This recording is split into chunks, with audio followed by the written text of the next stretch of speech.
بسم الله الرحمن الرحيم والعصر إن الإنسان لفي خسر إلا الذين آمنوا وعملوا الصالحات وتواصوا بالحق وتواصوا بالصبر. Bismillahirrahmanirrahim. Assalamualaikum warahmatullahi wabarakatuh. Alhamdulillah. Allahumma salli ala nabiyyina Muhammad wa ala alihi wa ashabihi ajma'in wa man tabi'ahum bi ihsan ila yaumiddin. Alhamdulillah, hadirin wal hadirat yang Allah muliakan. Semoga pertemuan ini merupakan pertemuan yang penuh dengan keberkahan dari Allah Subhanahu wa taala. Pertemuan yang mendapatkan ridhonya Allah Subhanahu wa taala. Bapak Ibu yang Allah muliakan, saya ingin membahas tentang herbal sunnah, yaitu madu dengan habatus sauda. Yang mana madu dengan habatus sauda ini banyak sudah dilupakan oleh masyarakat, yang mana banyak dari kalangan masyarakat ini tidak lagi mengkonsumsi madu dengan habatus sauda, yang bisa jadi kemungkinan mereka tidak paham dengan herbal sunnah ini. Karena pada dasarnya apa yang direkomendasikan dari Nabi itu merupakan yang datangnya dari Allah Subhanahu wa taala yang Maha Pencipta. Artinya apa? Rekomendasi dari Nabi SAW ini pasti bisa menyembuhkan, karena datangnya dari Sang Maha Pencipta. Ya.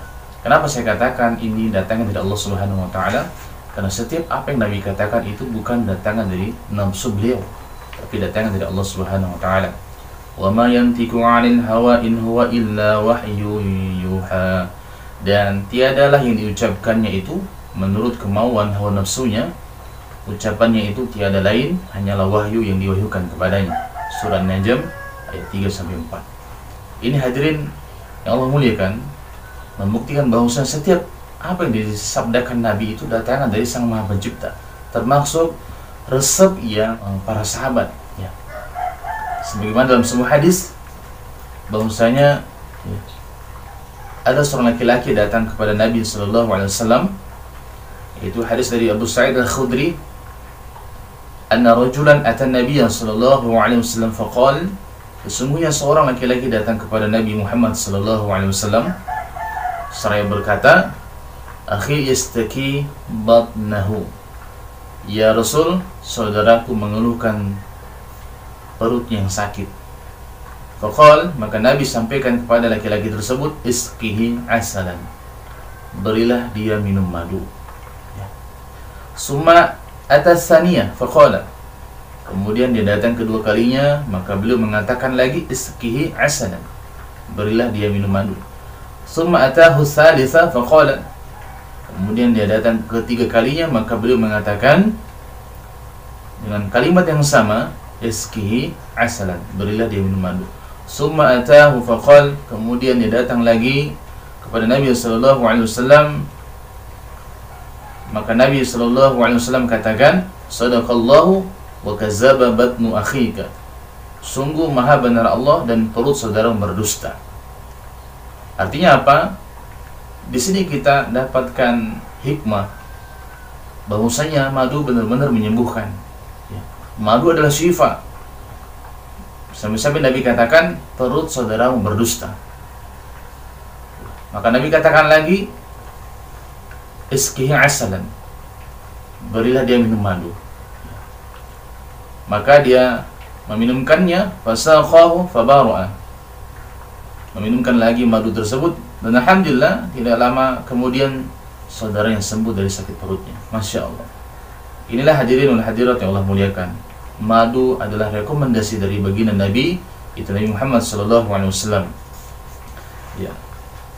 Bahkan ya, dalam Al-Quran juga Allah Subhanahu wa taala sebutkan madu syifa'ul linnas, obat untuk manusia. Allah Subhanahu wa taala berfirman, a'udzu billahi minasy syaithanir rajim wa auha rabbuka ilan nahli an ittakhidhi minal jibali buyutan wa minasy syajari wa mimma ya'rishun ثم كلي من كل الثمرات فاسلكي سبل ربك ذللا يخرج من بطونها شراب مختلف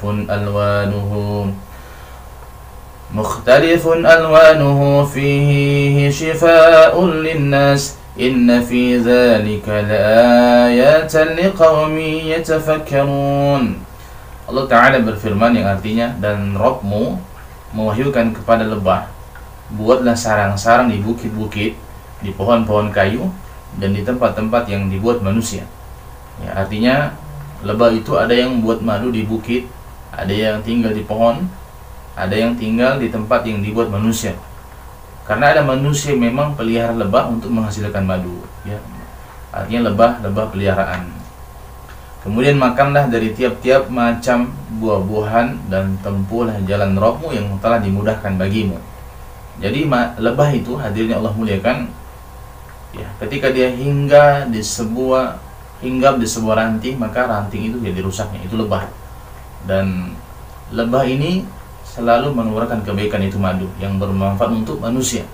Maka kata Nabi, orang mukmin itu seperti lebah, ya. Kita bicara sedikit tentang keadaan orang mukmin. Orang mukmin itu kata Nabi seperti lebah. Ketika dia berada di sebuah tempat, dia tidak merusak. Dan ketika dia berkata, berakhlak, maka tidaklah keluar dari lisannya dan tidaklah keluar dari ucapan dan sikapnya melainkan semua kebaikan. Bahkan dia bermanfaat untuk orang-orang di sekitarnya. Itulah perumpamaan orang mukmin seperti lebah. Kemudian dari perut lebah itu keluar minuman madu yang bermacam-macam warnanya. Ada warna putih, ada warna hitam, ya kan? Fihi syifa'ul linnas, yang di dalam terdapat obat yang menyembuhkan bagi manusia. Inna fi dzalika la'ayatan liqaumin yatafakkarun. Sesungguhnya pada yang demikian itu benar-benar terdapat tanda kebesaran Allah bagi orang-orang yang memikirkan. Quran Surah An-Nahl ayat 68 sampai 69. Disebutkan dalam sunnah Nabi yang menyebutkan berbagai faidah madu, yaitu dari Ibnu Abbas. Dia berkata, Nabi bersabda, "Asy-syifa fi thalatha." Kesembuhan itu ada pada 3. Syarbati asalin, yaitu minum madu, wa syartati mihjam, yaitu berbekam, wa kayyati nar, wa anha ummati 'anil kayyi.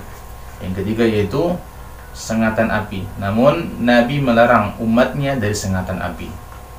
Dalam hadis yang lain Nabi bersabda, "In kana fi syai'in mimma tadawaitum bihi khairun fa fi syarbati 'asalin aw syartati mihjamin aw ladha'atin min nar wa ma uhibbu an aktawiya."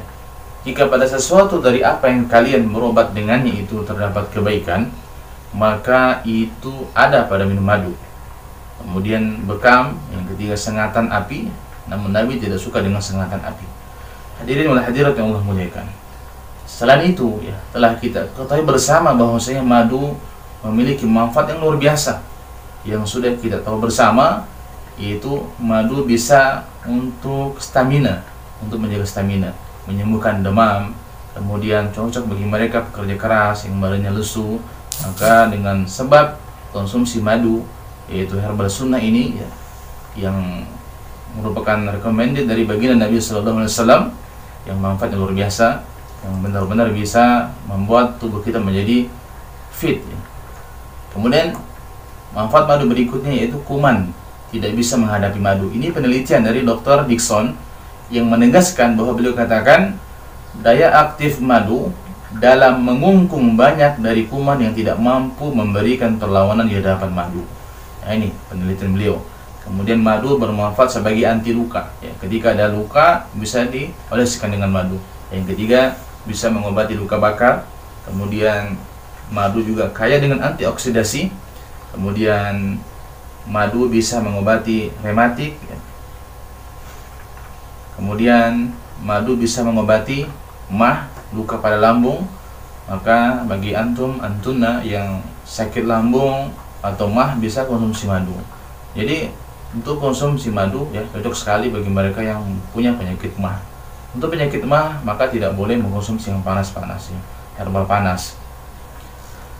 Ini yang saya sampaikan tentang keutamaan madu. Semoga bermanfaat untuk kita semua, dan bagi Anda yang ingin berikhtiar dengan madu, ini alhamdulillah luar biasa ya, bahkan insya Allah menjadi penyembuh. Namun kita harus tahu bagaimana konsumsinya, yaitu sebelum makan sebaiknya dikonsumsi madu ya, karena Nabi itu ketika konsumsi madu itu minum madu ketika perut kosong. Kalau Anda punya penyakit yang cukup parah, maka tingkatkan dosis madunya dengan cukup banyak ya. Mungkin untuk jaga stamina 3 sendok madu, namun ketika sakit parah maka bisa konsumsi madu sampai setengah gelas atau 15 sendok ya. Bagi Anda yang saat ini mungkin terkena wabah virus yang sedang menyebar di mana-mana, ini bisa mengkonsumsi madu ya dengan rutin ya, sebagai kekebalan tubuh dan bisa membunuh virus-virus tersebut ya, dengan izinnya Allah Subhanahu wa taala. Karena Allah sampaikan bahwasanya madu itu syifa'ul linnas, obat bagi manusia. Kita harus yakin perkataannya Allah Subhanahu wa taala, perkataan yang tidak perlu diragukan lagi. Kemudian yang kedua yaitu herbal habatus sauda ya, herbal habatus sauda atau biji hitam ya. Habatus sauda, habat biji, sauda artinya hitam. Nabi SAW sampaikan tentang habatus sauda, fil habatus sauda syifa min kulli da'in illa sam. Habatus sauda terdapat obat dari segala penyakit kecuali kematian. Jadi konsumsi habatus sauda ini bisa mengobati segala penyakit, bisa mengobati segala penyakit. Baik, kita bacakan sedikit tentang penelitian para ilmuwan tentang habatus sauda ya. Dr. Ahmad Al-Qadi melakukan penelitian tentang habatus sauda, bahwasanya habatus sauda ini bisa meningkatkan kekebalan tubuh ya. Yang kedua, dari penelitian tersebut juga dikatakan bahwasanya habatus sauda bisa menjadi antivirus karena melawan serangan-serangan virus ya. Yaitu minyaknya. Minyak habatus sauda memiliki spesialisasi menolak virus yang membesar dalam sel dan bisa melemahkan virus tersebut. Maka hadirin wal hadirat yang Allah muliakan, bagi Anda yang sekarang terkena penyakit virus corona, maka bisa berikhtiar dengan konsumsi habatus sauda. Karena ada saudara kita, saudara muslim kita di Malaysia yang positif dengan COVID-19, beliau konsumsi habatus sauda secara rutin dan alhamdulillah beberapa hari yang lalu dikatakan oleh dokter di Malaysia beliau sudah sembuh dari penyakit corona tersebut. Alhamdulillah, ini luar biasa, kabar yang luar biasa yang seharusnya memang orang-orang muslim terus mendakwahkan herbal sunnah ini. Dan ini datangnya dari Allah dan Rasulnya. Kalau manusia ketika mencari obat, mereka eksperimen, mereka coba-coba ya, mereka bisa berkata-kata yang perkataan tersebut bisa jadi salah gitu kan. Namun perkataan Nabi dan Allah Subhanahu wa taala, Allah dan Rasulnya tidak pernah salah. Dan beliau merekomendasikan obat itu nggak pernah salah. Dan pasti ada kesembuhan di dalamnya. Ya, ini harus kita yakini. Kemudian juga habatus sauda bisa mengobati rematik ya, penyakit radang, kemudian sebagai anti tumor, kemudian menghancurkan sel-sel kanker di dalam tubuh manusia. Manfaat daripada habatus sauda ya, yang luar biasa dari hadis Nabi Sallallahu Alaihi Wasallam ini, bahwa Nabi sampaikan habatus sauda itu menyembuhkan segala penyakit kecuali asam, yaitu kematian. Hadirin wal hadirat yang Allah muliakan, maka kita berikhtiarlah untuk mencari kesembuhan dengan apa yang Nabi rekomendasikan kepada kita, apa yang Nabi telah sampaikan kepada kita melalui hadis-hadis Nabi Sallallahu Alaihi Wasallam. Kita perlu yakini ini.